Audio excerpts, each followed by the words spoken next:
They had Alan Grant thirsting over Ellie even after all these years, like a simp. I came from uptown, way uptown. I came from uptown, way uptown. I came from uptown, way. I checked out Jurassic World Dominion. It was directed by Colin Trevorrow. This joint kind of played out like a tribute to the Jurassic Park and World movie franchises, because Sam Neill, who plays Alan Grant and other characters from past films, starred alongside Chris Pratt. That combined with the dope original background music from Jurassic Park gave the film a nice familiar vibe. I'm far from a paleontologist, but let's take a look at a few of the film's new dinosaurs. Let's set it off with one of the most colossal carnivores that walk the planet. The big, bad Giganotosaurus. Paleontologists gave it that name because it was discovered to be bigger than the average T-Rex and Spinosaurus. During the prehistoric era, its stomping grounds were in South America. In the film, the genetics company Biosyn cloned a Giganotosaurus and let it roam in their sanctuary. This film features a few new deadly raptors. One of them was the Atrociraptor. During prehistoric times, its stomping grounds were in Alberta, Canada. The Atrociraptor is bigger and a lot more savage than the velociraptors we've seen in the past that hunt in stealth. Once an Atrociraptor picks up its target's scent, it bodies anything in its path until it runs it down. In the film, Biosyn bred them in different color schemes and trained them to kill by attaching themselves to the scent of a target marked with a laser pointer.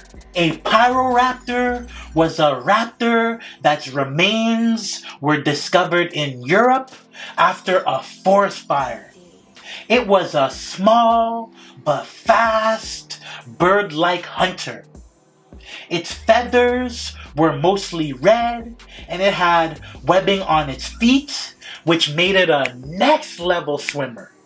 In the film, Owen is attacked by one at a frozen lake. A Dimetrodon was a large carnivore that lived in swampy areas.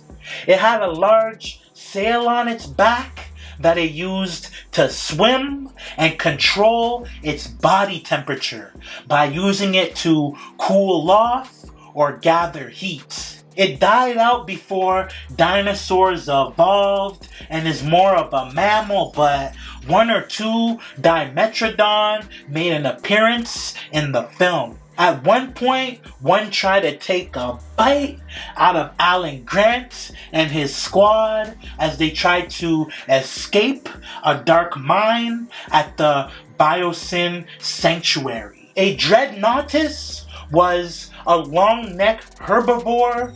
It's considered to be the heaviest dino to ever exist, and during prehistoric times, it lived in South America. A iguanodon was a large herbivore and one of the first dinos to be discovered. A paleontologist named it Iguanodon after he found its teeth looked similar to the modern-day iguanas. During the Jurassic World Dominion prologue scene, a iguanodon was spotted before a Giganotosaurus bodied a feathered T-Rex. A Quetzalcoatlus was a flying reptile with a long neck and a powerful beak. The remains of the first one found were in Texas, where it crash landed, and as the feathered serpent god, it lived up to its name.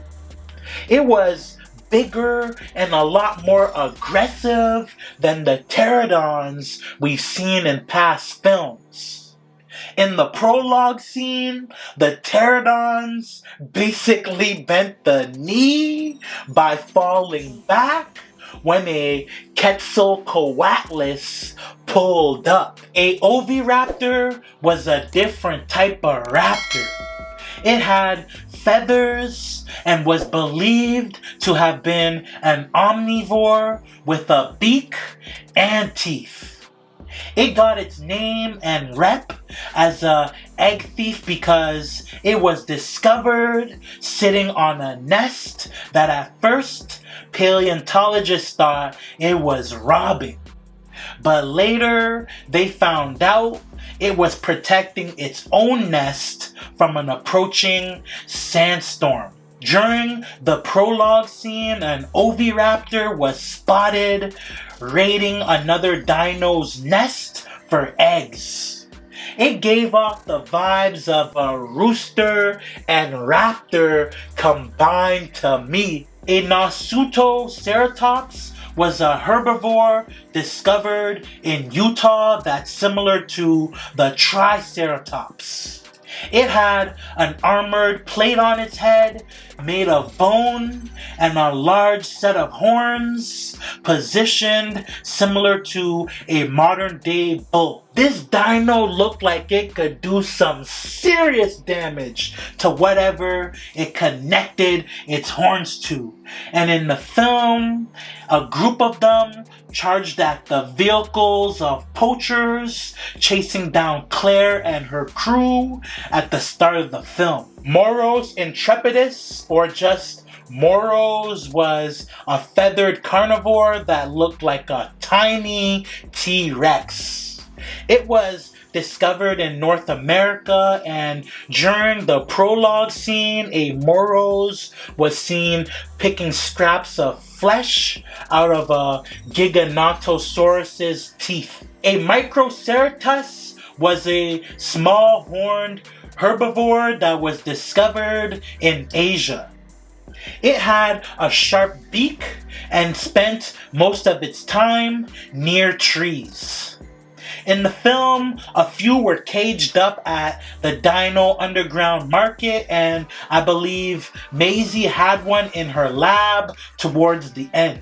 These cute little herbivores were bred in different colors and looked like they would make dope pets. A Lystrosaurus was a heavy-built herbivore that ranged in size from a small dog to the size of a pig. It was believed to have been a powerful digger that nested in underground burrows. The remains of different species of Lystrosaurus have been found in Antarctica, India, China, Russia, and even South America. In the film, they were being sold in the Dino Underground Market as well. Kayla Watts had one caged up, being sold there for the low too. My favorite dinosaur from the film was the monstrous Therizinosaurus. It was an extremely territorial and aggressive herbivore that had a long neck and long sword-like claws. In the film, it was so hard-bodied that even the Giganotosaurus couldn't even back it down. During the prehistoric era, its stomping grounds were in Mongolia. The film definitely had some decent dino jump out scares and suspenseful moments, but there was also a lot of boring dialogue between the characters. And I'm 100% sure we all watched this joint to see dinosaurs in action, not to hear people speak. Chris Pratt had the Midas touch in this joint. Any dinosaur homie held his hand out to, he was able to connect with it. I found that funny as hell cause in real life, we all know those dinosaurs would have tore his damn arms off. Other than that, all the characters played their roles well and they delivered on the CGI. All the dinosaurs looked realistic and I enjoyed seeing all the different types. This wasn't the best film in the series, but it was still entertaining, so I'm gonna go ahead and run Jurassic World Dominion 3 mics. Let me know what y'all thought about the film in the comments below.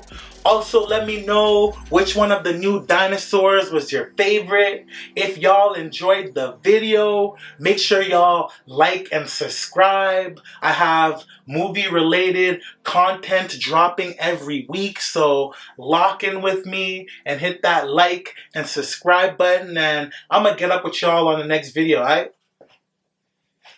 Holla at me.